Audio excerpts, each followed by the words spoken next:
Good morning students. आज का यह वीडियो क्लास 7th संस्कृत विषय से चैप्टर नंबर 13 जिसको संस्कृत में त्रयोदशः पाठः जिसका नाम है अमृतम संस्कृतम। अमृतम संस्कृतम यानी संस्कृत भाषा अमृत है। इस चैप्टर से बनाया जा रहा है जो कि आपके लिए बहुत ही लाभदायक और उपयोगी रहेगा। तो आइए शुरू करते हैं चैप्टर नंबर 13 पाठ का हिंदी अर्थ। विश्वस्य उपलब्धासु भाषासु संस्कृत भाषा प्राचीनतमा भाषा अस्ति। विश्वस्य संसार की उपलब्धासु यानी उपलब्ध प्राप्त हुई भाषासु भाषाओं में संस्कृत भाषा प्राचीनतमा सबसे प्राचीन भाषा अस्ति भाषा है। विश्व के अंदर जितनी भी भाषाएं आज हमें प्राप्त है उन सभी में सबसे प्राचीन भाषा संस्कृत भाषा है। भाषेयम अनेकासाम भाषाणाम जननी माता। यह भाषा अनेकासाम यानी अनेक भाषाओं की, जननी यानी माता, जन्म देने वाली, माता यानी मानी गई है। यह संस्कृत भाषा अनेक सी जो दूसरी भाषाएं हैं उनकी जन्म देने वाली माता मानी गई है। प्राचीनयो ज्ञान विज्ञानयोः निधिः अस्याम सुरक्षितः। प्राचीन ज्ञान और विज्ञान का खजाना, प्राचीनयो यानी प्राचीन, ज्ञान विज्ञान यानी ज्ञान और विज्ञान का, निधि यानी संपत्ति या फिर खजाना, अस्याम सुरक्षित है, इसी में सुरक्षित है। विश्वस्य संस्कृतस्य महत्व विषये केनापि कथितम। संस्कृत के महत्व के विषय में केनापि कथितम, केनापि यानी किसी ने, कथितम यानी कहा है, किसी ने कहा भी है। क्या कहा है? भारतस्य प्रतिष्ठे द्वे संस्कृतम संस्कृतिस्तथा। भारतस्य प्रतिष्ठे द्वे यानी भारत की दो प्रतिष्ठाएं हैं। भारत की इज्जत बनाने में दो की ज़्यादा महत्वता बताई गई है, संस्कृत तथा संस्कृति। संस्कृत एक अपनी भाषा और दूसरी संस्कृति यानी रीति रिवाज, अपने जो नियम तौर तरीके। तो भारत की प्रतिष्ठा में ये दो को मान्यता ज़्यादा है, या भारत की दो प्रतिष्ठाएं हैं, संस्कृत और संस्कृति, अपने रीति रिवाज। Second paragraph. इयं भाषा, यह भाषा अतीव वैज्ञानिकी, बहुत ही वैज्ञानिक भाषा है। केचन कथयन्ति, कुछ लोग कहते हैं, यत यानी कि संस्कृतम एव समगणकस्य कृते सर्वोत्तमा भाषा। कुछ लोग कहते हैं कि संस्कृतम एव यानी संस्कृत ही संगणकस्य कृते, संगणक नाम होता है कंप्यूटर का, कंप्यूटर के लिए सर्वोत्तमा भाषा, सबसे उत्तम भाषा है, सबसे अच्छी भाषा है। अगर कंप्यूटर ज़्यादा अच्छी तरह से सीखना है तो संस्कृत का ज्ञान होना अति आवश्यक माना गया। अस्याह वांगमयम, इसका साहित्य, संस्कृत का साहित्य, वेदई वेदों से, पुराणई पुराणों से, नीतिशास्त्रई नीति शास्त्रों से, चिकित्सा शास्त्र आदि भी से और चिकित्सा शास्त्र आदि से समृद्धम अस्ति, समृद्ध है। कालिदासादि कवीनाम, कालिदासादि विश्वकवीनाम काव्य सौंदर्यम अनुपमम। कालिदास आदि नाम यानी कालिदास आदि विश्व कवियों का, जो विश्व कवि नाम यानी संसार के जो कवि है उनका काव्य सौंदर्यम अनुपमम, काव्य सौंदर्य अतुलनीय है, यानी उनके समान किसी की तुलना की नहीं जा सकती है।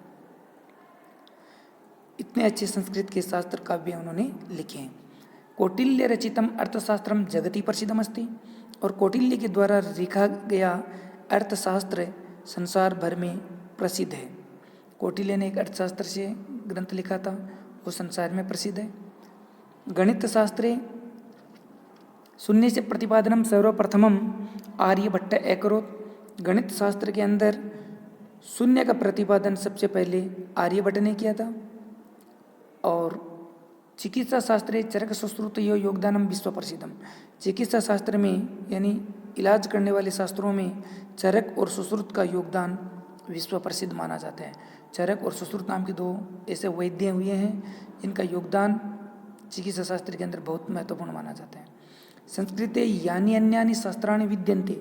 संस्कृत में जो अन्य शास्त्र हैं उनमें वास्तुशास्त्रम एक वास्तुशास्त्र, रसायन शास्त्रम रसायन शास्त्र, खगोल विज्ञानम अंतरिक्ष विज्ञान, ज्योतिष शास्त्रम ज्योतिष शास्त्र, विमान शास्त्रम और विमान शास्त्र इत्यादि यानी एक्सेट्रा आदि उल्लेखनीय है, यानी इनका नाम भी लिया जाता है।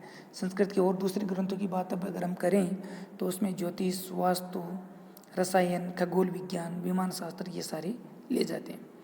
संस्कृते विद्यमाना सूक्ते अभ्युदयाय प्रेरयन्ति। संस्कृत के अंदर जो आज सूक्तियाँ लिखी गई है, विद्यमान जो सूक्तियाँ हैं वो हमें अभ्युदयाय यानी उन्नति के लिए प्रेरित करती है।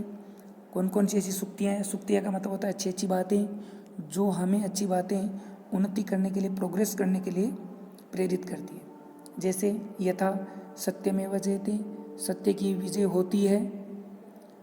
वसुधैव कुटुंबकम, पूरी पृथ्वी ही अपना परिवार है, पूरी पृथ्वी को ही परिवार समझना। विद्या अमृतम अश्नुते, विद्या से अमृत की प्राप्ति होती है। विद्या अमृतम अश्नुते, विद्या से अमृत की प्राप्ति होती है। योग है कर्मसु कौशलम इत्यादि, कर्म में कुशलता ही योग है, यानी जो अपने काम में परफेक्ट है, सक्षम है, वो ही योग बताया गया है। आदि एक्सेट्रा इसमें भी है, यानी और भी ऐसी सूक्तियाँ हैं जो हमारे जीवन को अच्छा बना सकती है। सर्वभूतेषु आत्मवत् व्यवहारं कर्तुं संस्कृत भाषा सम्यक शिक्षयति। और सभी प्राणियों में अपने समान व्यवहार करने के लिए, सभी प्राणियों में आत्मवत यानी अपने समान ही व्यवहारम कर्तुं व्यवहार करने के लिए संस्कृत भाषा अच्छे प्रकार से शिक्षा देती है। केचन कथयन्ति, कुछ लोग कहते हैं, यत् कि संस्कृत भाषायां केवलम धार्मिकम साहित्यम वर्तते। कुछ लोग कहते हैं कि संस्कृत भाषा में केवल धार्मिक साहित्य हैं, यानी संस्कृत के केवल धार्मिक ग्रंथ ही लिखे गए हैं, इसी काम की भाषा है। ऐसा धारणा समीचीना नास्ति, जो कि यह धारणा सही नहीं है, उचित नहीं है, ठीक नहीं है। तो ये संस्कृत ग्रंथ क्या है, फिर इसके बारे में सुनो। संस्कृत ग्रंथेषु, इन संस्कृत के ग्रंथों में मानव जीवन आय, मानव जीवन के लिए विभिन्न अनेक प्रकार के विषयाः समाविष्टाः सन्ति, अनेक प्रकार के विषय समावेश किए गए हैं। यानी मानव जीवन को जीने के लिए जिन जिन चीज़ों की आवश्यकता होती है, जिन जिन कामों की आवश्यकता होती है, वो सब इसमें बताए गए हैं। जैसे महापुरुषाणाम मति, महापुरुषों की बुद्धि, उत्तम जनानाम धृति, उत्तम लोगों का धैर्य, उत्तम लोगों का धैर्य यानी पेशेंस, और सामान्य जनानाम जीवन पद्धति च वर्णिताः सन्ति, और सामान्य लोगों की जीवन पद्धति का वर्णन हुआ है। इस संस्कृत के अंदर केवल ये एक धार्मिक ग्रंथ लिखे हुए साहित्य की भाषा नहीं है, यह आदमी को अपना जीवन कैसे जीना चाहिए, उसको जीवन जीने की कला बताने वाला भी साहित्य ग्रंथ है। इसमें महापुरुषों की बुद्धि, उत्तम लोगों का धैर्य और सामान्य लोगों का जीवन पद्धति का वर्णन है। इसलिए तेन मनुष्यस्य समाजस्य च परिष्कार, अतः इसलिए अस्माभिः संस्कृतम अवश्यमेव पठनीयम, इसलिए हमें संस्कृत अवश्य निश्चित रूप से पढ़नी चाहिए। उससे मनुष्यस्य समाजस्य च परिष्कारः भवेत्, मनुष्य और समाज दोनों का परिष्कार होगा। परिष्कार होना मतलब अगर मनुष्य और समाज में कोई प्रकार की कमी या कमजोरी या बुराई है तो वो संस्कृत और उनके ग्रंथों को पढ़ने से दूर होती है, ऐसा संस्कृत विद्वानों का मानना है। एक लास्ट में श्लोक दिया है, उसको अपन इस प्रकार से जानना चाहते हैं।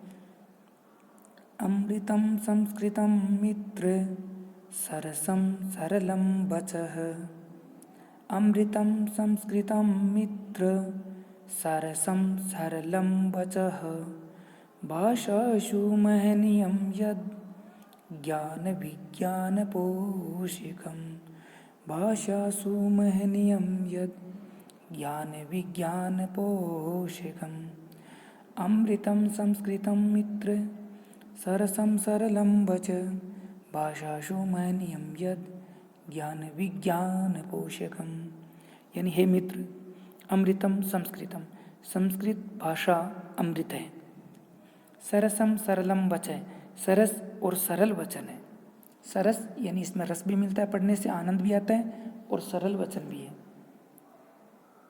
और क्या है? जो कि भाषासु महनीयम यत्, जो कि सभी भाषाओं में महान है। भाषासु महनीयम यत्, जो कि सभी भाषाओं में महान है। और ज्ञान विज्ञान पोषकम, और ज्ञान और विज्ञान की समर्थक है, यानी ज्ञान और विज्ञान की यह समर्थक भी है। इस प्रकार से ये संस्कृत भाषा अमृतम संस्कृतम, अमृत के समान मानी गई है। तो हमें इस संस्कृत भाषा का अवश्य अध्ययन करना चाहिए। एक सामान्य आदमी को जीवन जीने का जो तरीका है वो संस्कृत ग्रंथों में बताया गया है।